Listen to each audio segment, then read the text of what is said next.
The storm raged. Waves crashed against the fishing vessel. Daniel, a young sailor, gripped the railing. He scanned the churning sea. A flicker of light, out on the horizon. He narrowed his eyes. Was it a ship? The light grew, faint at first, barely more than a shimmer on the horizon. Daniel squinted into the darkness, heart pounding, as the glow pulsed through the thick sea fog.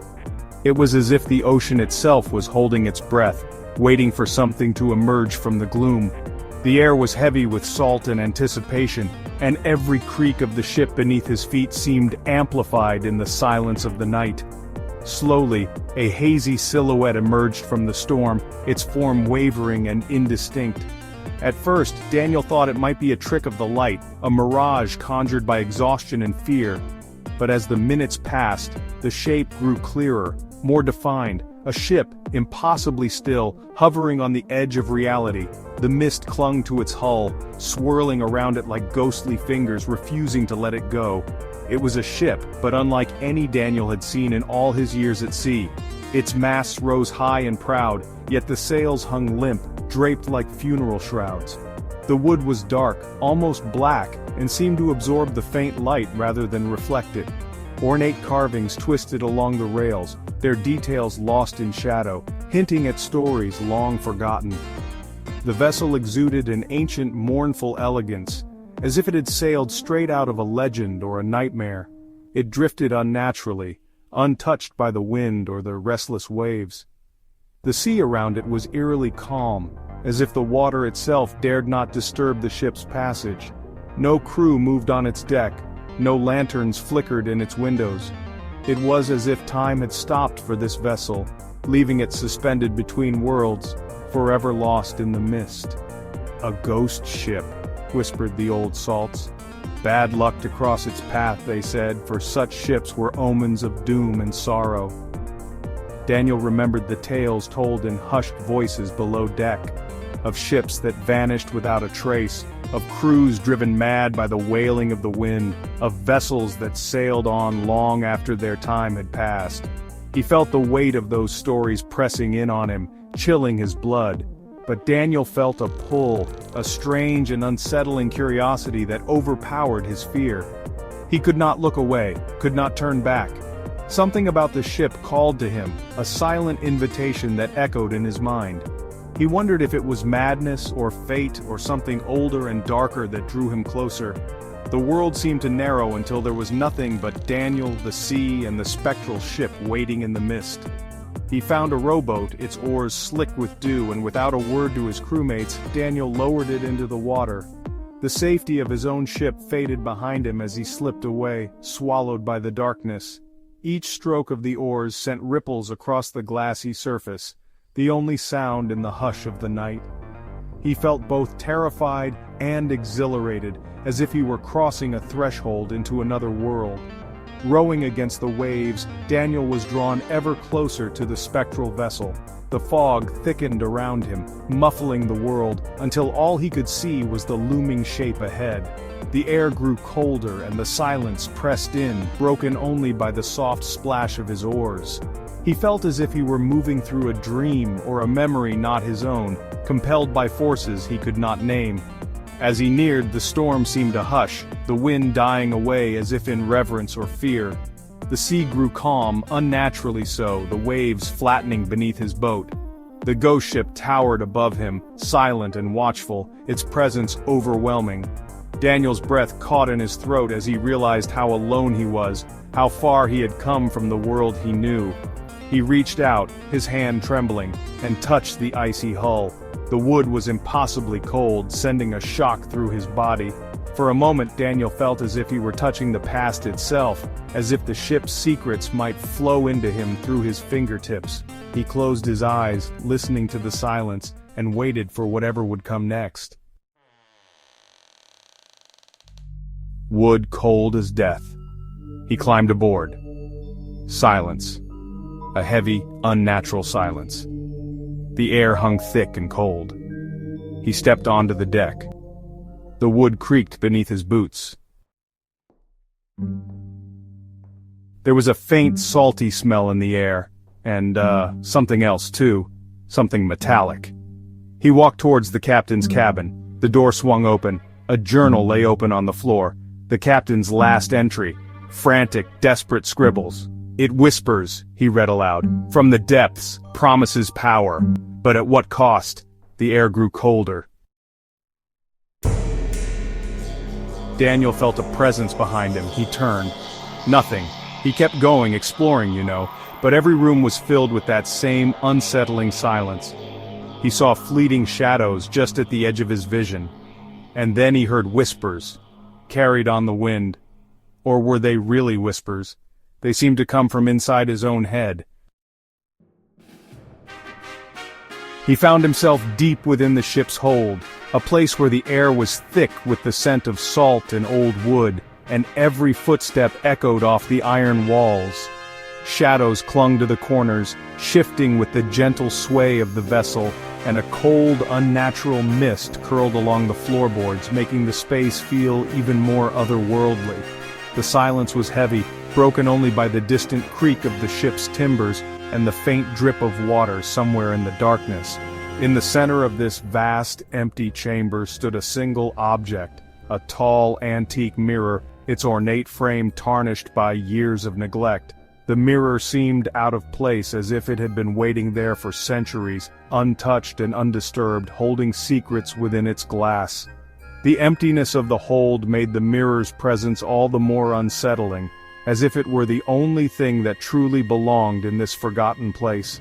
Its surface was clouded and streaked with age, the glass warped and foggy, refusing to give a clear reflection. Dust clung to every inch, and strange, almost imperceptible shapes seemed to move just beneath the surface, as if the mirror itself was alive, breathing in the darkness. He felt a chill run down his spine as he gazed at it, unable to look away. Compelled by a force he couldn't explain, he stepped closer, his heart pounding in his chest. Each step felt heavier than the last, as if the air itself was thickening around him. He was drawn to the mirror, to the promise of seeing himself, but also to the fear of what he might find. The shadows seemed to deepen as he approached, and the temperature dropped, making his breath visible in the cold air. He peered into the glass, expecting to see his own face staring back at him, but what he saw instead made his blood run cold. The reflection was not his own. The features were familiar, yet twisted, as if time and sorrow had carved deep lines into the face. The eyes that met his were not his. They were ancient, filled with a pain and wisdom that no living person could possess. The face in the mirror was older, its skin pale and drawn, the mouth set in a mournful frown. The eyes glowed faintly, burning with an ancient sorrow that seemed to reach out and grip his soul. It was as if the mirror held the memory of every lost soul who had ever gazed into it, and now it was showing him a vision of what he might one day become. The sorrow in those eyes was overwhelming, a weight that pressed down on his chest and made it hard to breathe. Terrified, he stumbled backward, his heart racing as fear gripped him tighter than ever before. The shadows seemed to reach for him, and the mist thickened, swirling around his feet as he tried to escape the mirror's gaze. He realized in that moment that the ship's hold was not empty at all. It was filled with the echoes of the past, and the haunted mirror was their silent witness, waiting for the next soul to reveal its secrets. The ship groaned. The floor tilted beneath his feet. He was trapped. The air grew thick with whispers. They swirled around him, getting louder, more insistent. And then, just silence. A voice, cold and clear, echoed through the hold. "You are curious, we are forgotten. Remember us." The ship shuddered, its ancient timbers groaning beneath the weight of something unseen, something that pressed in from the darkness all around. The air was thick with the scent of salt and old wood, and the deck trembled as if the ship itself was trying to break free from a nightmare. Shadows danced across the planks, flickering in the dim lantern light, and for a moment, time seemed to stand still. Daniel found himself back on the deck, his heart pounding in his chest, breath coming in short, ragged bursts. The world felt unreal, as if he had stepped out of one reality and into another, more haunted one. Every sound was amplified: the creak of the rigging, the slap of waves against the hull, the distant, mournful call of something lost in the fog.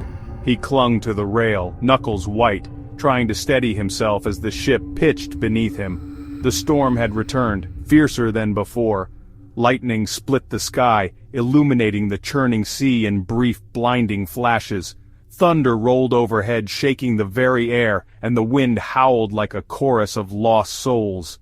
Rain lashed the deck, stinging Daniel's face, and the waves rose higher, threatening to swallow the ship whole. It was as if the ocean itself was trying to erase all trace of what had happened here. He scrambled into his rowboat, hands slipping on the wet wood, every muscle straining with desperation. The small boat rocked violently as he lowered it into the water, the storm battering him from all sides. He could barely see through the sheets of rain and swirling mist, but he knew he had to get away from the ship, away from whatever haunted its decks. His mind raced with fear and adrenaline, every instinct screaming at him to escape. As he rowed away, he looked back over his shoulder, the oars heavy in his hands, arms burning with effort. The ship loomed in the mist, its silhouette barely visible through the fog and rain. For a moment he thought he saw figures moving on the deck, shadows that shouldn't be there, watching him leave. The wind carried strange sounds, half whispers, half sighs, and Daniel shivered, feeling the weight of unseen eyes upon him. Then, as suddenly as it had appeared, the ghost ship was gone, vanished without a trace, swallowed by the fog and the storm. One moment it was there, looming and ominous, and the next only empty sea remained. Daniel blinked, unable to believe his eyes. The silence that followed was almost as terrifying as the storm itself, a deep, unnatural quiet that pressed in on him from all sides. He made it back to his own vessel, hands numb and body aching from the ordeal. The familiar creak of his ship's deck was a small comfort, a reminder that he was alive, that he had survived. But the sense of safety was fragile, thin as the mist that still clung to the water. He collapsed onto the deck, gasping for breath, every muscle trembling with exhaustion and relief. But he was forever changed. The experience had left its mark, deep and indelible. His eyes, once bright with curiosity, now held a shadow that would never fully lift. He moved differently, spoke less, haunted by memories he could not share. The world seemed colder, the nights longer, and every creak of the ship reminded him of what he had seen and what he had barely escaped. He could still feel the cold of the ghost ship, a chill that seeped into his bones and refused to leave. Even wrapped in blankets beside the small warmth of a lantern, he would shiver uncontrollably, as if the icy touch of the supernatural lingered on his skin. Sometimes, he would wake in the night, breath visible in the air, heart racing with the memory of spectral hands reaching for him in the dark. He could hear the whispers in the back of his mind, soft and insistent, like the echo of voices carried on the wind. They spoke in a language he could not quite understand, but the meaning was clear enough, reminders of what he had witnessed, warnings of what still lingered out there, just beyond the edge of sight.